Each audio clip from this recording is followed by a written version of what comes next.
name is Julie Cairnes and I'm a life mastery and conscious creation coach.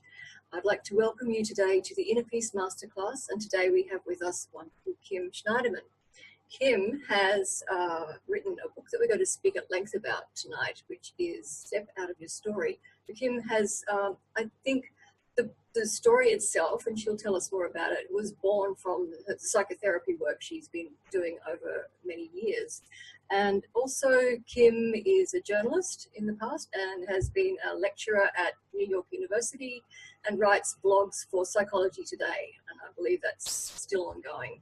So welcome, Kim, to the Inner Peace Masterclass. Thank you for participating. Thank you. I'm really happy to be here. Thank you so much. I want to just ask you first, what inspired you to write Step Out of Your Story? Oh gosh, there are so many ways to tell this story. It wasn't one particular thing. It was sort of a lifetime sort of fascination with character development, not just like, I was a literature major in college. Yeah. And I was always really curious about the inner lives of the characters that I was reading. And it gave me insight into my own inner world in a way that felt really safe, because at the time I really wasn't like aware of psychotherapy. Yeah. So it allowed me to sort of experience things through, to hear thoughts that I was thinking, but through other people's words. And I just always really appreciated, I read books because I wanted to see how characters evolve.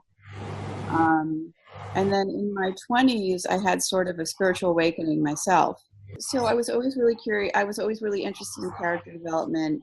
And in some ways, as a child, I sort of just think of myself as sort of a character in a story. I even had a persona I described as Kim S in person. You know, this is like a cute little childhood thing, because I read a lot of books. And it was sort of like a game I would play that whenever I was sort of stuck in a situation that, you know, didn't feel good, I might ask myself, like, oh, if I were a character in the story, what would I root for? Right? And also just in terms of my own, as I got older, in terms of my own spiritual awakening, in my 20s in San Francisco, I really began to sort of see I began to sort of look at, like, consider the possibility that there was, like, you know, sort of there was a higher power that was sort of somehow authoring things in my story. And that, like, not completely, you know, like, but like I could co-author my story, but there were things that were happening in my life that felt like sort of like synchronicity, and that I could, and I did have that sensibility that there was sort of, that I sort of had the sense that I was sort of a soul playing a role. And I thought about, like, how I might be able to see myself that way was by thinking of myself in the third person narrative. And so, and the third person narrative, because then I could, like, step out of my story a little bit and look at it from some emotional distance and kind of look at, like, how I was evolving as a character, right? As a character in my story. So all of these ideas, when I finally became, you know, I was a journalist and I was a psychotherapist, and eventually they sort of led me to creating a series of structured writing exercises that sort of integrated some of these ideas of the soul playing a role and using the third person perspective to get psychological distance from your story, so that you could really step back and look at how you, and really think about how you want to evolve as your own, as the hero of your own story.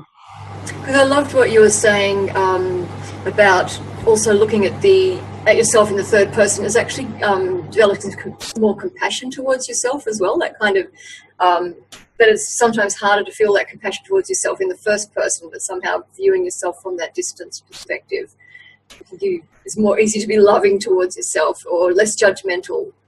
Yeah, it's really remarkable. And this was something that I sort of sensed on an intuitive level. Yeah. But what I was amazed is as the research supports this. I did a lot of, like, research before I wrote this book.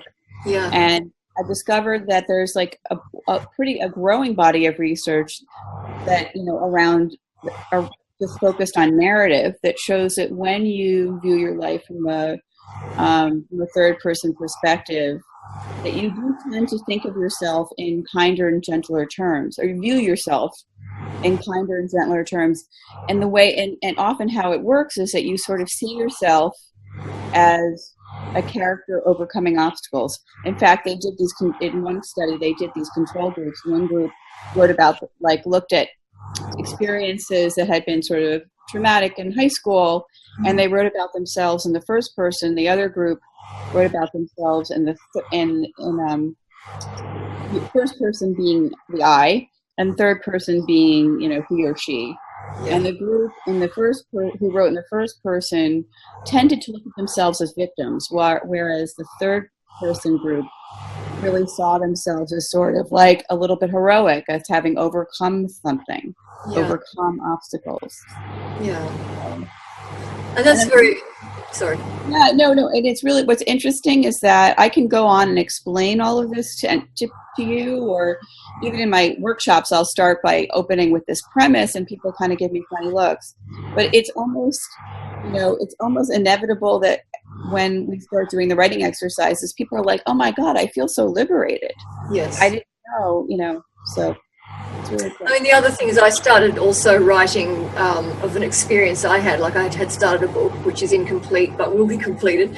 And hopefully what I'm speaking with you about will inspire me to go further with it. But interestingly, when I did switch to the third person, which I did do in that, in some ways, it also, the other liberating aspect was also not naming people. So you can actually really fictionalize real people. And it also, that becomes a real kind of more safety zone too, so that people, you can make them less recognizable. You're less likely to alienate friends and family because they may not recognize themselves. You're not actually naming that. So it becomes kind of a biography that people are going, who is that about? But, you know, you're not actually really pointing the finger at anyone, which I loved that too. That was very liberating for me to get to that point. It really opened up the whole storyline.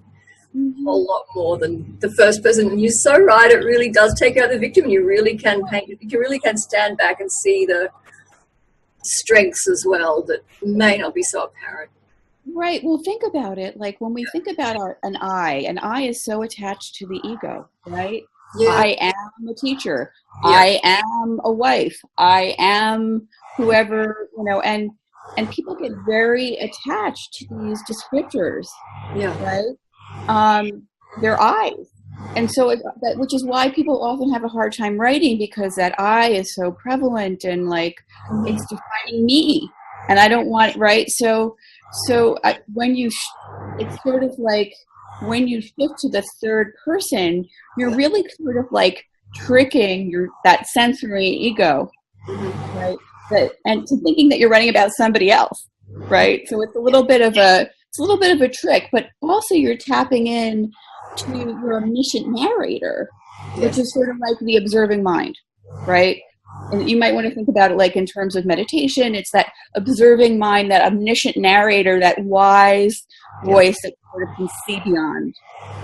Yes. So, yeah, I love that description. Can you tell us a little bit about the actual process of writing the book? Because I believe it's not always easy writing your first book. It can be kind of well, maybe the second one too, maybe every book, but the first book can be a difficult process. So how was it for you? Yeah, well, first of all, let's talk a little bit about the book, and then I'll talk about the process of writing it. Yeah, I'd love to hear more about it. Sure. So the premise of my book is that every life is an unfolding story. Yeah. It's a unique, dynamic, potentially heroic story that's open to interpretation, especially your own. Right? And the truth is that, like, we all kind of understand that, but we don't always take the time. Few of us take the time to really, you know, step out of our stories and ask ourselves, like, who is this character that I'm playing? Yeah. You know, who's writing my script? What's my story about? And how can the challenges that I'm facing help me develop the tools that I need to, and the strengths and the capacities that I need as a character in my story to move forward and move to the next chapter. Yeah. So that's like the basic premise of the book. Is there are these writing exercises that sort of use the architecture of stories to help you reframe and reclaim this is my little elevator speech, your personal narrative through choice and voice. Right? And so you kind of start to see yourself, and I like to call it sort of like a character development workout, right, for people who like to write about themselves. And it's sort of, and one of the things especially is all about reframing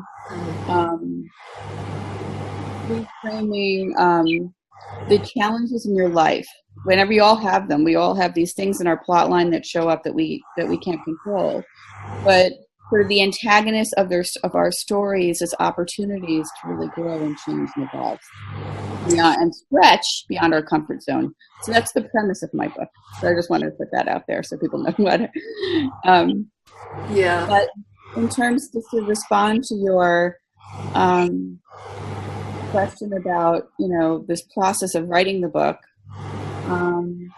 it was a huge learning curve. It was actually, in terms of my own character development as an author, and as someone and standing in my voice, it was such a process because I was someone who always had tons of ideas. I was always like a lot of like tons of ideas, and they sometimes they went places and sometimes they didn't, right? So at the beginning, like, and I'm a good marketer and I'm a good writer, so I put together this workshop which I taught at like the 92nd Street Y in New York. I taught at the JCC in Manhattan. I had some connections. I used them. People knew that, you know, people had faith in me. So, but writing it, putting it into, when I sold the book to New World Library, which is a very reputable publisher. Yeah, they were. They had a lot of expectations and certain ideas about how the book, you know, should be written, and it took me a while to figure out what my voice was. Like, I had all the ideas, but like I wasn't sure, do I want to make this more academic? Do I write to the reader? I was explaining things, and the first year, and after I wrote the first draft, they were like, no, this isn't really cutting it. And I was like, and I was like, what do you mean it's not cutting it? And then I realized, you know, I had sort of this crisis, like, oh my God, you know, maybe my ideas aren't sound. And then I realized, no, they are. I just have to do a better job of explaining them. Okay.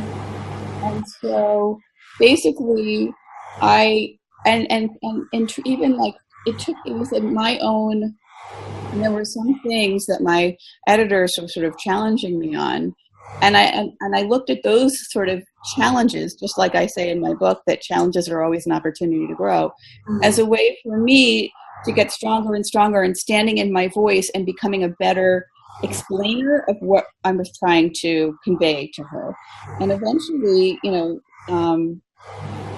this turned into something that she was able to really say, oh, now I see what you're trying to do.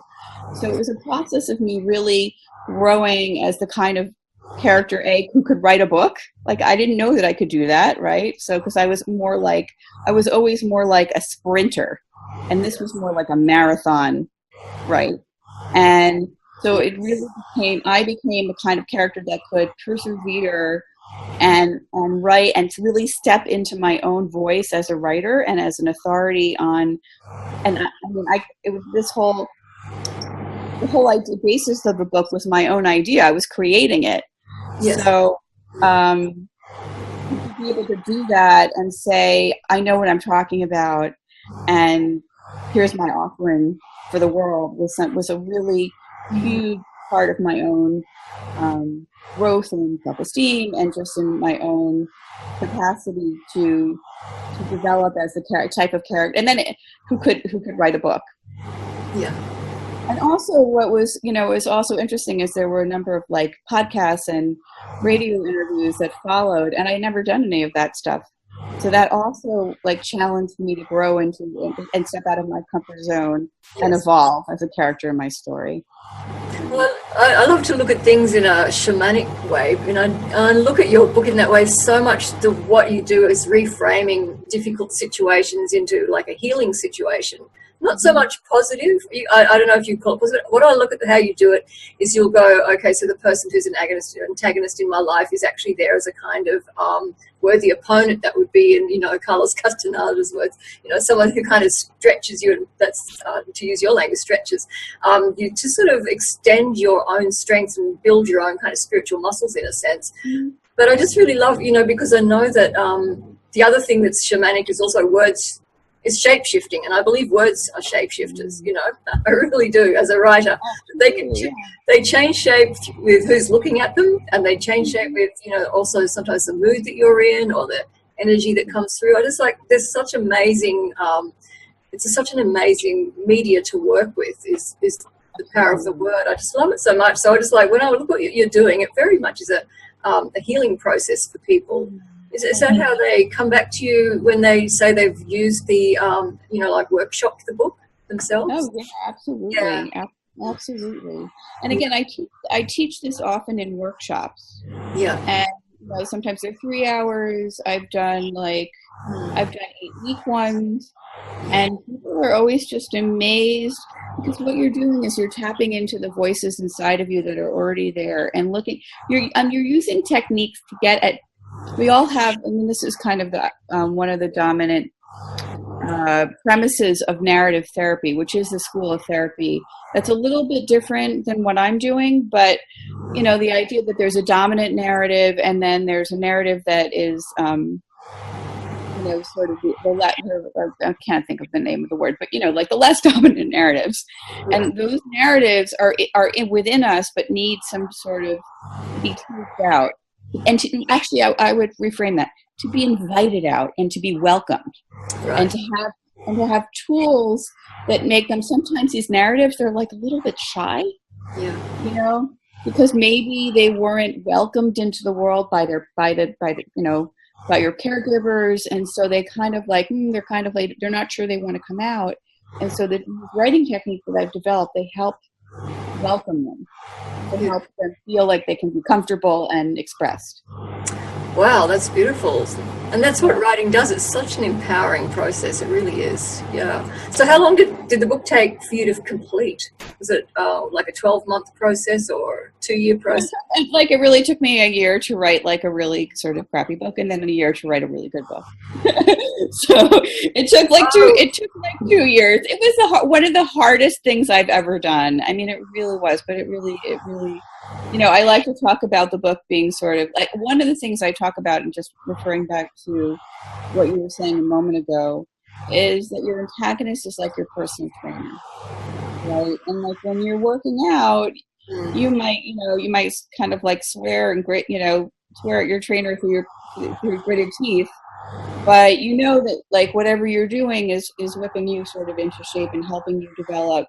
And actually, but it's helping you develop these underutilized, maybe less kind of flabbier parts of yourself, like the underutilized muscles. It's strengthening you.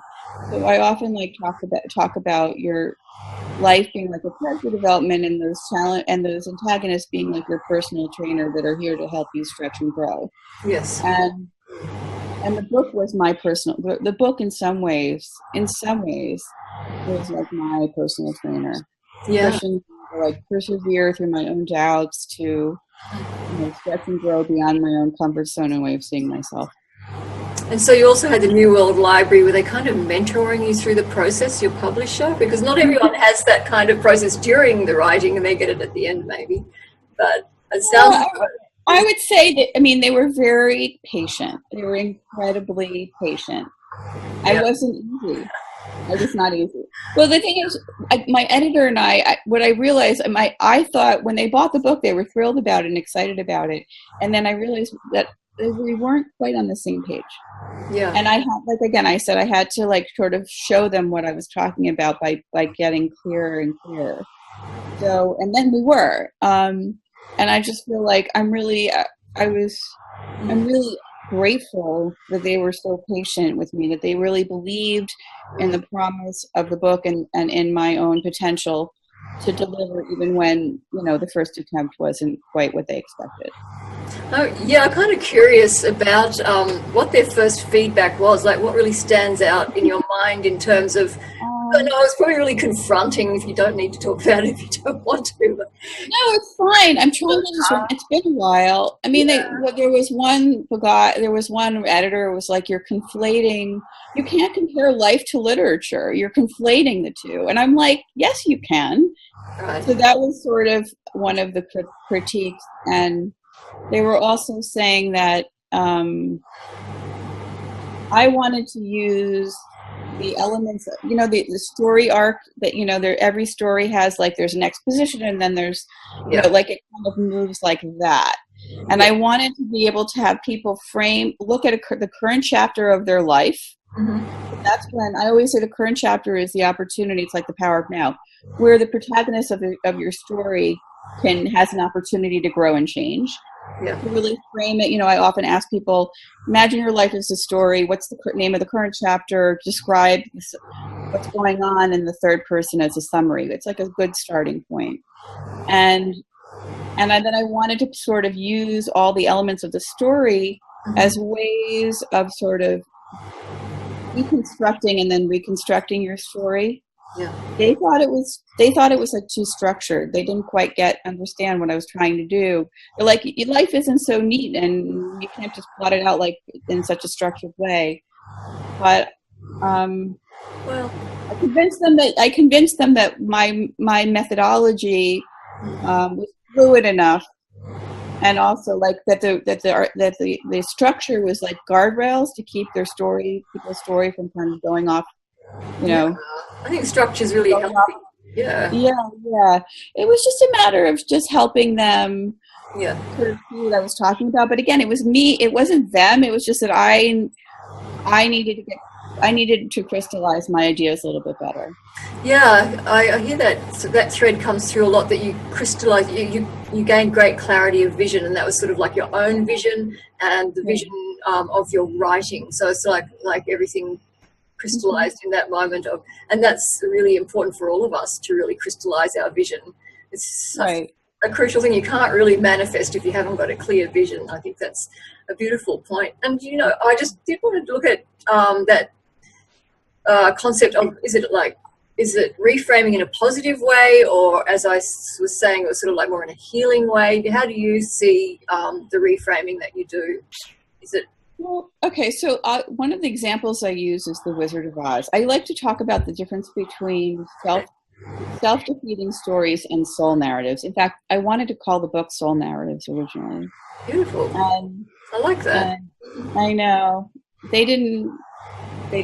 Actually, really they like step out of your story. It was more, you know, a wider. We're hoping to reach a wider audience, but so I often talk about the fact there's infinite ways to tell a story, right? So how do you, and the way you tell your story to your best friend might be the different way than you tell it to a stranger on the street, right? So there's a million options. So how do you tell your story in a way, you know, I often say to when I'm teaching a workshop, just how you tell your story matter. And the truth is, it does, because how you tell your story affects how you feel about your story. And how you feel about your story influences how it unfolds, right? So I use so what I often do is I show, and I do this in my book, but I also start a lot of my workshops out like this, that I tell two different versions of The Wizard of Oz. Okay. One, that, like, you know, there's a story of Dorothy, you know, feeling really sort of restless and unhappy and tormented by her neighbor who hates her dog. And she runs away and she kills a witch, and then the witch's sister runs after her and terrorizes her, and he meets this wizard who is a total fraud and, you know, promise her something he can't deliver, you know, and, you know, she faces death and whatever, and she ends up at home and, like, everybody's like, and she says she was someplace and nobody believes her, and she's back in the same place where she started. Poor Dorothy, right? So the other way to tell the story is that Dorothy, it's the same plot line, right? Same things happen, right? But Dorothy grows as a character in her story. Mm-hmm. She makes these really enriching friendships. She touches people's lives and they touch hers, right? Yeah. She comes to really appreciate her home and the relationships that she has. She grows in terms of her own courage, in terms of her own convictions. And she comes home and she doesn't even, and when she comes home and they don't believe that she's been anywhere, it doesn't really matter because she knows that she's grown. So there's really so much of how we tell the story. Same thing happened in both stories. Yeah. Is our interpretation and how much, and this is really, really important, how much we value character development. How much we value the fact, because I do think, and I will say this, as a society, we often tend to measure success in terms of external terms. What have you done? What have you accomplished? Oh, I've written a book. You know, those things are important. But so much about the book for me, when people ask me about it, was my own internal evolution of in terms of my confidence in my voice. It would not show up if you were just opening the book. And we don't always talk about our own character development. We bump into someone on the street and they say, how are you? And you say, oh, or what's new? And you kind of give them like the news, you know, the 9 o'clock news update of whatever your day looked like or what you're doing. But you don't always talk about like, well, you know, yesterday I conquered like my fear of, you know, having a really difficult conversation with a relative, or, you know, yesterday, instead of like screaming at my son, I was really compassionate when he spilled, you know, milk on the floor. We don't talk about those things all the time, but they're really important in terms of our own character development. Yeah. And this book values that. Absolutely. And you write about protagonist, antagonist, like that is a very strong dynamic, and that's part of all story arcs. Can you just tell us a little bit around how you work with the antagonist? Because in a sense, I know personally when I look back on my story, again, things shapeshift. Things you look at and they can keep changing depending on your kind of spiritual and personal emotional development. Everything. Honestly, I've got stories in my life that have changed shape so often that it would be often really impossible to put words to them. You know, you still can't get a grip on what really happened. It's still unfolding, it's still evolving, it's still becoming, and it's really amazing, that whole thing of actually... I have no idea what you're talking about. No, I'm just kidding. Right. It's a very, very kind of ongoing experience for me. Like, just keep looking at things and it keeps blossoming every day into a different shape. And so putting it down into words is like nailing it. It's like nailing it and sort of going, this is how it's... Right. But, you know, but what you're doing is reframing it and looking at it in a different light. So, you know, with the antagonist and the protagonist, that would be very much an evolving relationship when you're reframing it, the situation, the dynamic, because you do have to really, how can I put it, sort of like when you, say you're, as I am, an adult child of an alcoholic family. It's part of my recovery as a child who'd grown up in an addictive family was to stop blaming others and was to come back to my, you know, yes, that happened, but it was to come back to how it impacted who I became, my behaviors in that, who, you know, like how I evolved into who I am. So in a sense, that's very much what I kind of see, the evolving dynamic of, you know, you've got an antagonist out there who's blocking you, who's creating turmoil in your life. But so much of what you're speaking about is coming back to yourself and, you know, having an evolving kind of vision of yourself. Am I kind of getting a grip on your process? It's my process anyway. Yeah. Yeah, no, I'm following you completely. Yeah. I mean, first of all, I wanted to say, just to clarify, when you know, no one wants conflict. Like, we all, you know, no one fight, you know, the fight or flight response is like really hardwired into our DNA. Yeah. But what we don't realize is that in the world of stories, conflict is a really important part of the narrative, because it's the friction between, you know, the protagonist and the antagonist that really like heats up the story and provides the opportunity for character development. Which is a hard thing to think about when we're in it, because there's just so much pain and emotional from what we're experiencing. But here's the thing. And again, and also what I often, just one thing to say is that I also in my book define antagonists not just the way authors do, which is not just adversaries, not just enemies, not just like people that are really difficult, but anything, a person or a situation that's pushing you to stretch and grow.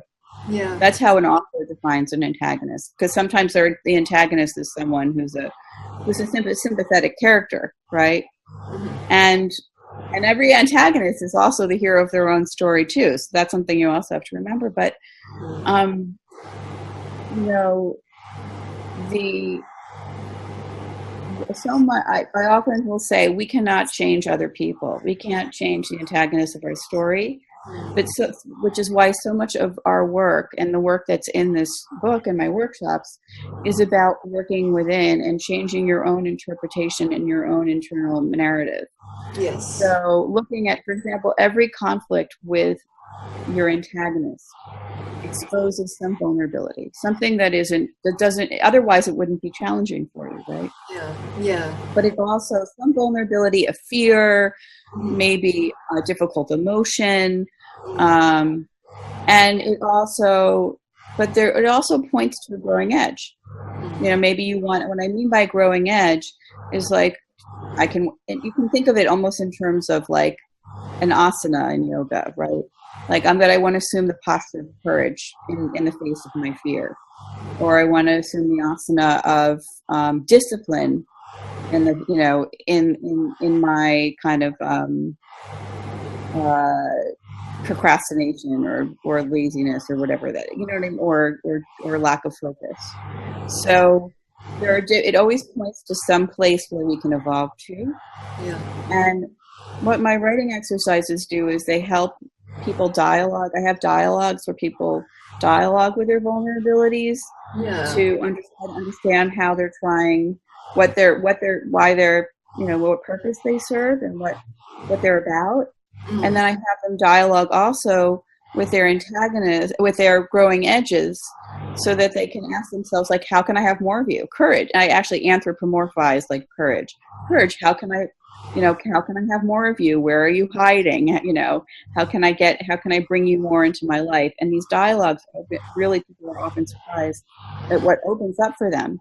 And the reason that it's really important in terms of like, oftentimes when we can do this work, we're often waiting for that opportunity, that moment where we confront the antagonist and they validate our choices, or they give us the approval we've always been waiting for, or they apologize for all the wrongs that they've ever done to us. Sometimes that never happens, right? We can't count on that. That's another person. If we do the internal work, if we do the work of like, you know what? One of the exercises that I have people do is to give themselves the blessing that they're seeking from the antagonist. I like that. Right? Yeah, because there's a story in the Bible a bit of Jacob and Esau, that Jacob wanted his father's blessing, but I'm just going to synthesize it, but he couldn't ask for it. Right. And so instead he disguises himself as Esau. And when Esau finds out that he's stolen the blessing, Esau says he's going to kill him. So Jacob runs away. And eventually, you know, Jacob's a grown up. He hears Esau's coming to meet him. He's really afraid. And he spends all night wrestling with an angel. And the angel says, I won't leave until you bless me. I'm not going to leave until you bless me. Right. And, you know, and that blessing is, you can't ask for a blessing unless you know that you deserve one.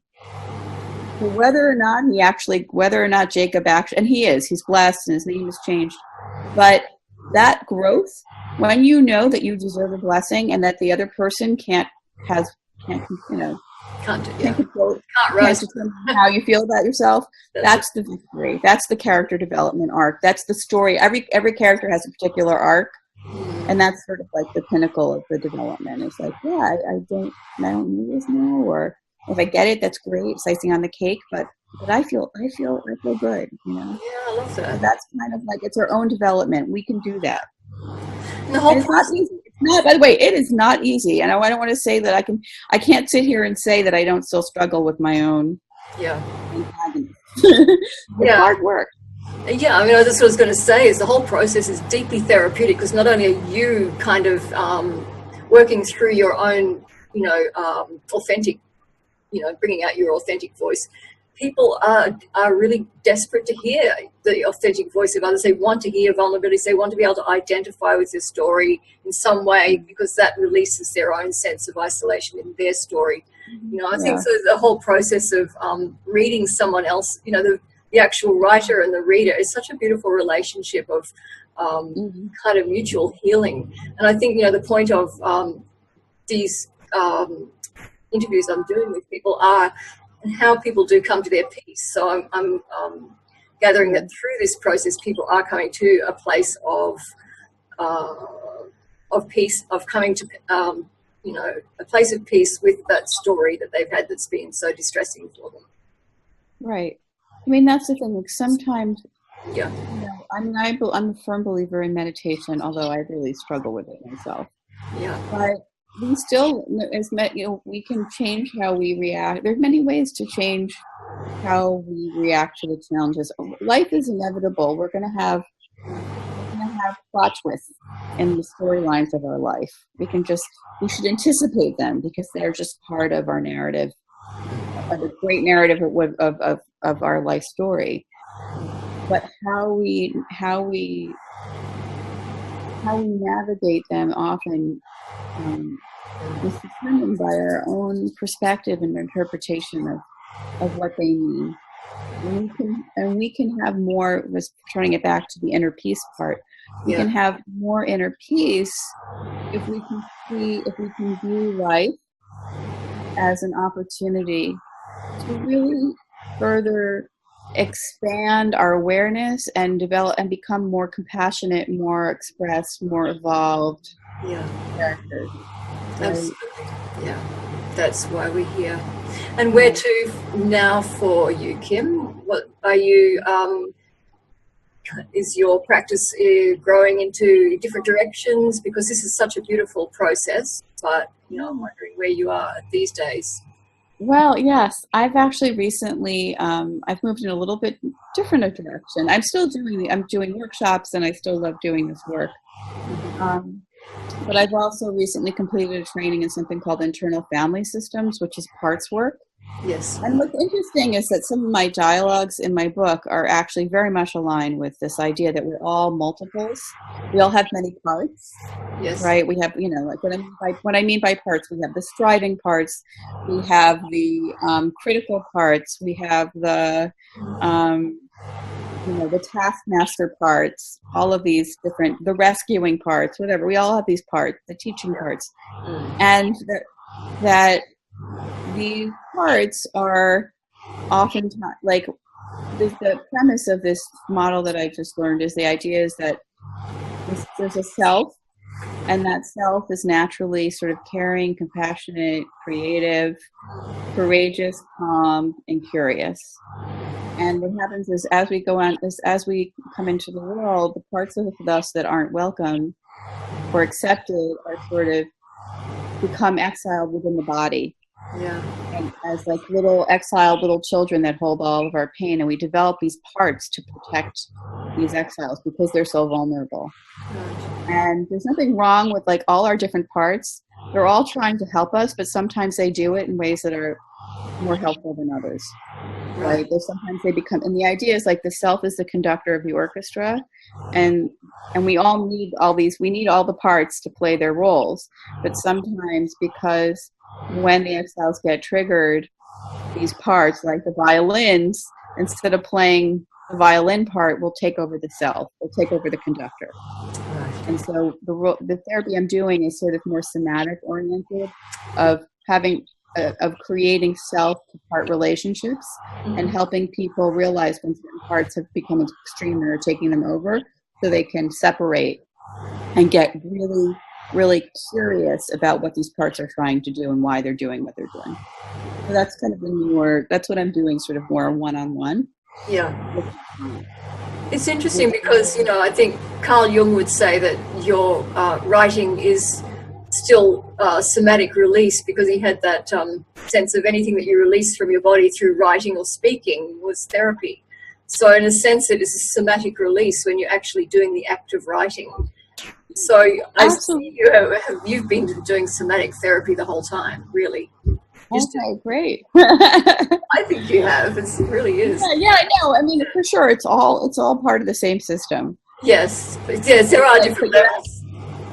Right. I mean, one of the things that you do in this particular type of therapy is that you actually identify where the felt sense, which I'm borrowing from Denlin's language from focusing. You develop the you sense into that felt sense in the body, and you listen to it, and you keep it company, and you get curious about it, and you listen, and you see how it's responding to you. So it's just a different orientation, but some of the dialogues in my book that is parts work. Yes. And I didn't realize I was doing it. Right. Yeah. It seems like a natural evolution to me. Yeah, and I played a little bit with doing. I've created some new writing exercises recently. There are new dialogues, like I did a workshop on transitions, and I was creating some dialogues around like parts of us that want to change and parts that don't want to change. Yeah, parts that want to change and resist change. So. That brings me to the free gift that you're offering to the viewers of this beautiful interview, How to Stop Getting Stuck in the Same Old Plot Line. That's an article that you're offering to people. Can you speak to that just a little so people can... It's a sort of a summary. It's a sort of a summary of some of the exercises in my book. It's kind of like the Cliff Notes version of my book. If you're stuck somewhere, I mean, one of the things, people say, who is this book? Who is the target market for your book? And I'll say people who feel like people who feel really stuck in the same old story. Yeah. And we all have those moments where we feel like, here I am again, I'm stuck in this. So it's really about, it's sort of a Cliff Notes version on how to get unstuck. I mean, I did. Some of the things that I've been talking about, yeah. I loved that when I saw you speaking about how the same situation will keep recurring in your life, a different person, in different situations, but it's got the same actual flavor. I mean, everyone will identify like, oh my God, that's the same situation with a different face, or a kind of a different country, or a different. It's just amazing how we do that. It keeps presenting over and over. Right. I mean, people who have like issues with authority figures, usually, issues with parents, Yeah. It's all related. Yeah. You kind of finally. That goes back to that can get very Freudian too. Yeah, identifying the patterns is pretty interesting when you start recognizing the recurrence. Well, we do need to finish up. I love speaking with you so much. Yeah, thank you so much. It was a pleasure. Yeah, I'd really be interested in seeing your further work, where you're heading next. But I really, I invite people who are watching to go to your website. Can you just say the link of your website?